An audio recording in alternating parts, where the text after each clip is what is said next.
Hi, I'm Serena Graf, and I'm one of the registered clinical counselors with Panorama Wellness Group.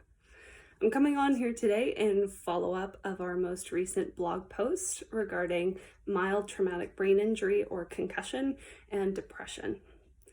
Part of why this is such an important topic is that between our theme of the month of depression and providing you good, useful information about how to manage low mood throughout this month, is also understanding the ways that depression and concussion are interconnected.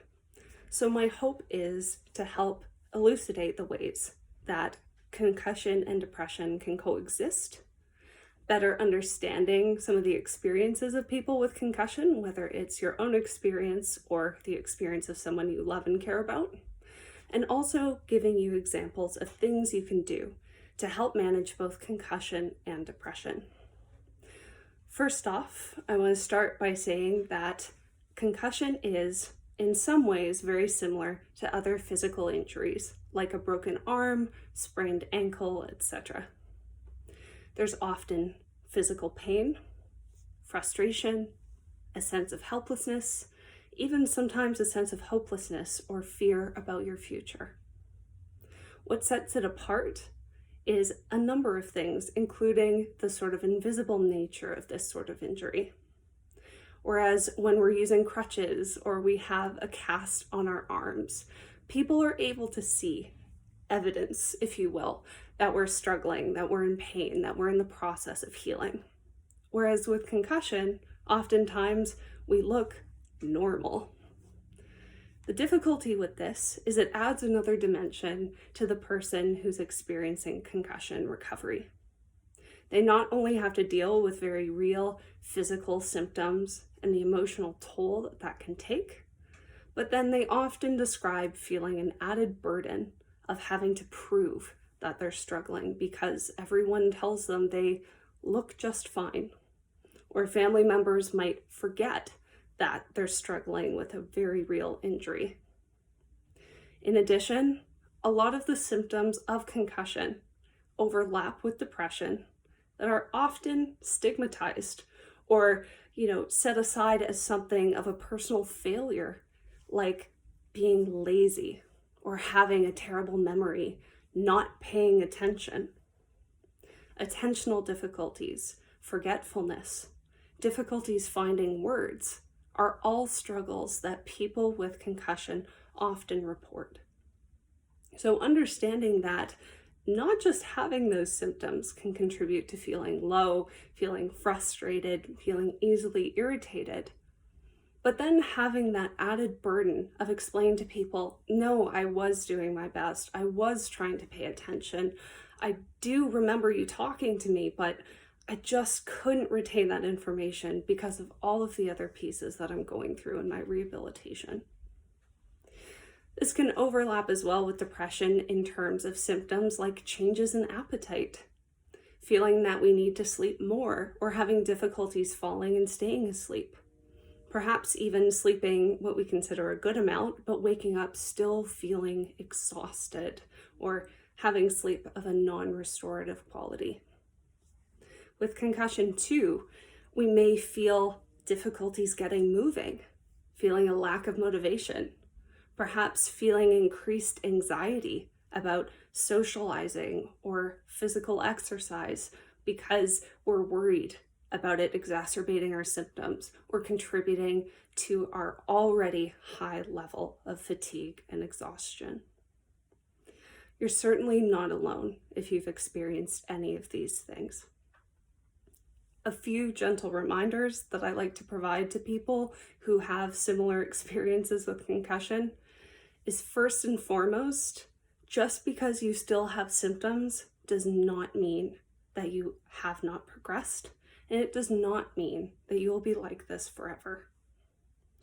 Oftentimes what I hear is, it's been 3 months since my injury and I still have headaches. What's going on? Am I not getting better?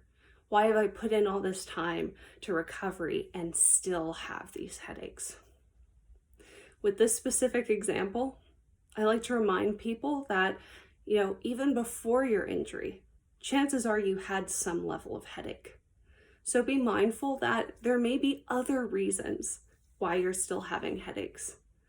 For instance, with the world as it is right now, a lot of people are facing financial stress, increased relational stress as we're all inside in close quarters with our loved ones. So that stress goes through the roof. We might have job stressors as we try and adapt to ever-changing restrictions and limitations and maybe new COVID business plans. We might be stressed because of our children's changing school situation. Any number of these things can contribute to experience of headache.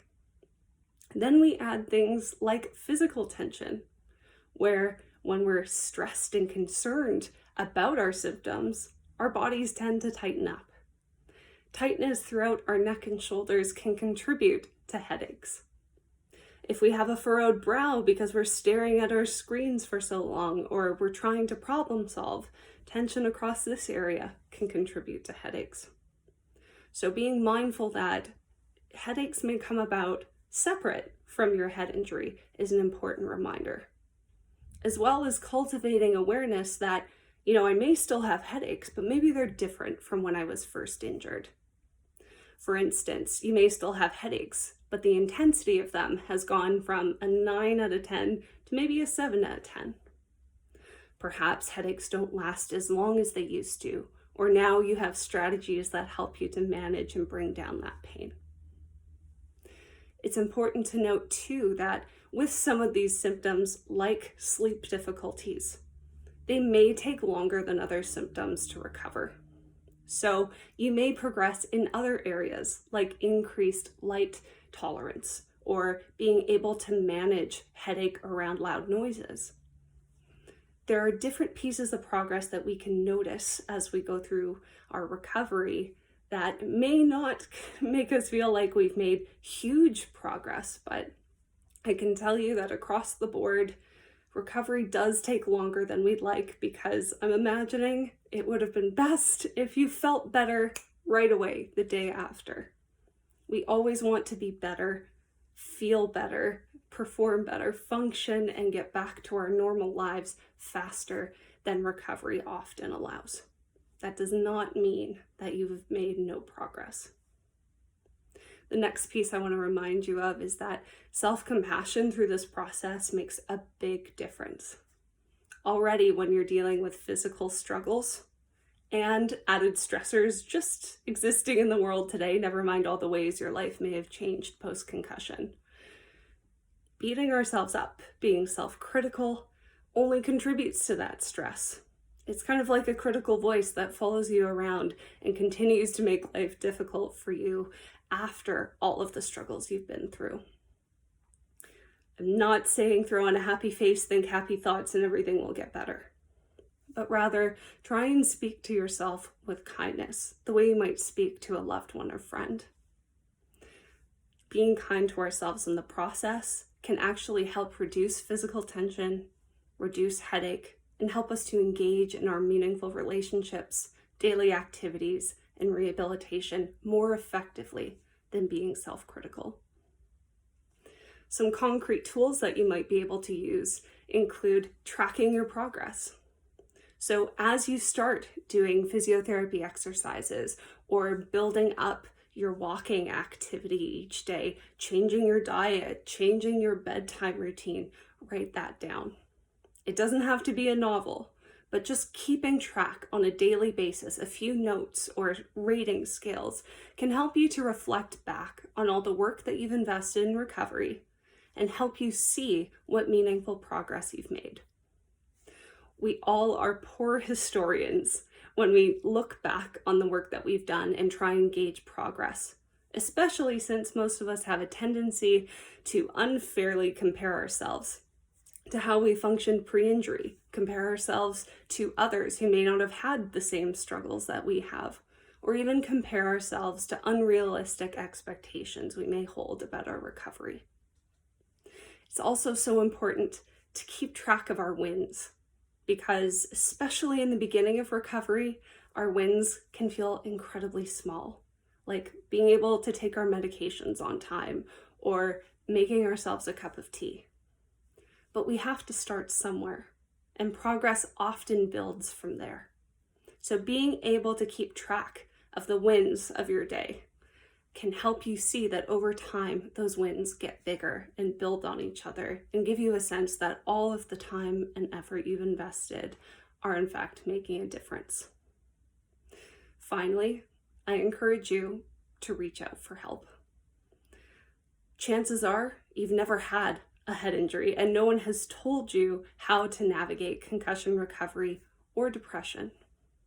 In both cases, reaching out to an informed professional, whether that be a counselor like myself or an occupational therapist like Caitlin Preston with Panorama Wellness Group, we can help you come up with a plan that's realistic, achievable, and can help work you towards your valued goals and getting you back to the life you want to be living. For more information, feel free to check out the blog post in our website that'll be linked to this video or to our homepage. And if you want to have a free 15-minute phone call, again, check out the website and I would be happy to talk to you. Wishing you all the best as we navigate the first month of 2021, and I look forward to hearing from you soon. Bye.